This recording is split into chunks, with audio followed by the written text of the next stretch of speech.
हे friends, स्वागत है मेरे चैनल में। आज हम वीडियोस जो है वो बना रहे हैं लैंडमार्क केसेस। जो है सुप्रीम कोर्ट में बहुत बड़े बड़े केसेस हुए हैं, जिसके वजह से आज तक हम लोग यूज़ करते हैं उस केस को, उस केस के बारे में पढ़ते हैं।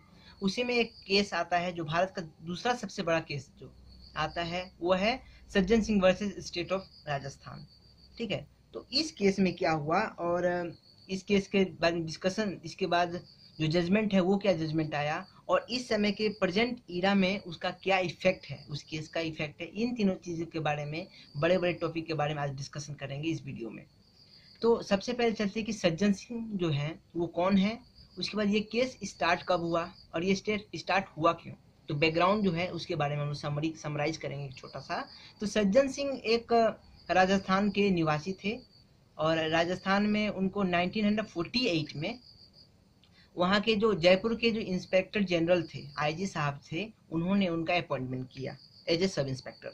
वो क्या थे? सब इंस्पेक्टर थे। 1948 में सब इंस्पेक्टर थे राजस्थान में, जयपुर में। ठीक है, क्या हुआ कि कुछ साल बाद 1953 में उनका ऊपर एक जांच बैठी। ठीक है, कुछ गलती हुआ होगा, कुछ हुआ होगा उनके साथ, तो जांच बैठी एक। जांच में क्या हुआ कि कुछ जांच आने के बाद उसको डीआईजी साहब थे, उस समय के तत्कालीन डीआईजी साहब थे, उन्होंने उनका जो अपॉइंटमेंट था उसको निरस्त कर दिया, उनको निकाल दिया नौकरी से। तो सज्जन सिंह जो थे वो ये क्या किए कि अपना जो अधिकार है उनके 311 आर्टिकल 311 को यूज करते हुए, क्योंकि भाई 311 आर्टिकल क्या बताता है? यह बोलता है कि जिस व्यक्ति को, सुनिएगा, जैसे मुझको आईजी साहब ने अपॉइंट किया है एज ए सब इंस्पेक्टर, तो मुझे आईजी साहब या फिर उनसे बड़े जो अधिकारी हैं वही हमको नौकरी से निकाल सकते हैं। तो ठीक है, तो उसमें क्या हुआ, यहाँ पे डीआईजी कर दिए। डीआईजी आईजी से नीचे के तबके के होते हैं, उन्होंने उनको निकाल दिया, डिसमिस कर दिया उनका नौकरी पे। तो इन्होंने क्या किया कि आर्टिकल 311 का हनन हो रहा है हमारा, उसके थ्रू उन्होंने हाई कोर्ट में अपना डाल दिया। हाई कोर्ट में वो क्या हुए, हार गए। तो फिर वो सुप्रीम कोर्ट गए। ठीक है, इसी बात को लेकर के सुप्रीम कोर्ट गए।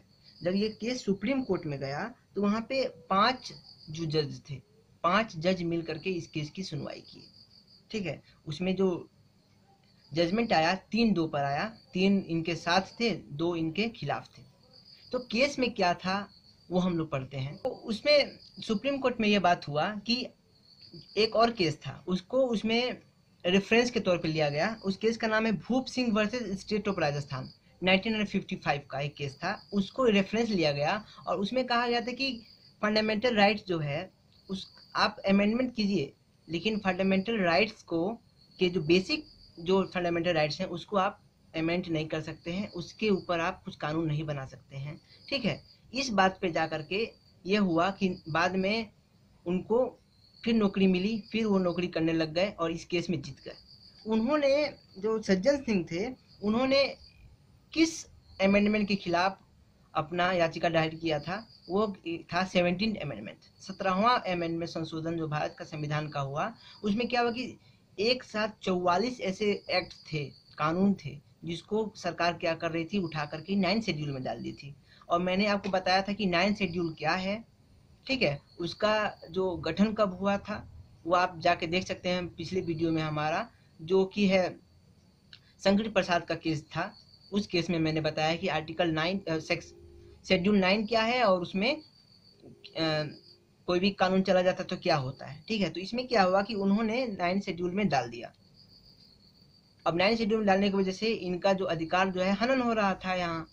तो फिर कोर्ट ने कहा कि नहीं, जो 3-2 के थे, तो 3 जज ने कहा कि नहीं, ऐसा नहीं हो सकता है। आप फंडामेंटल राइट्स के बेसिक को नहीं छू सकते हैं, बेसिक को अमेंड नहीं कर सकते हैं। आप अमेंड कर सकते हैं फंडामेंटल राइट को, लेकिन बेसिक को नहीं कर सकते हैं। और यहाँ पे क्या था, इनका राइट टू जो जो काम करने का तो इनका अधिकार था, प्रोफेशन का अधिकार था, उसका भी हनन हो रहा था। और आर्टिकल 331 जो है उसका भी हनन हो रहा था।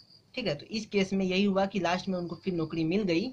और यह केस उसी समय से आज तक इस बात पे है कि नहीं, आपको कोई भी आदमी नियुक्त करता है तो उसको आपके ऊपर वाले लोग ही जांच कर सकते हैं, जांच बैठ सकती है और उसके ऊपर वाले ही आपको निकाल सकते हैं। तो इससे इनका जीत हुआ और हमारा जो कॉन्स्टिट्यूशन में और हमारे जो कानून में अभी तक यह चला आ रहा है और अभी तक हम लोग इससे फ़ायदा मिल रहा है। ठीक है, तो यही हम लोग कभी कभार यूज़ करते हैं इस केस को भी। ऐसा केसेस बहुत आता है कि किसी भी अधिकारी को या फिर किसी भी जॉब करते हुए किसी भी आदमी को उसकी जो नियुक्ति किया उसके नीचे वाला भी निकाल देता है। ये सब नहीं होता है। इस केस को यूज़ करके हम लोग क्या कर सकते हैं, उस केस में बच सकते हैं। तो यही था इस केस में। आगे हम लोग देखेंगे कि मेनका गांधी के साथ क्या हुआ, फिर देखेंगे एमसी मेहता को किस चीज़ की लत लगी हुई थी।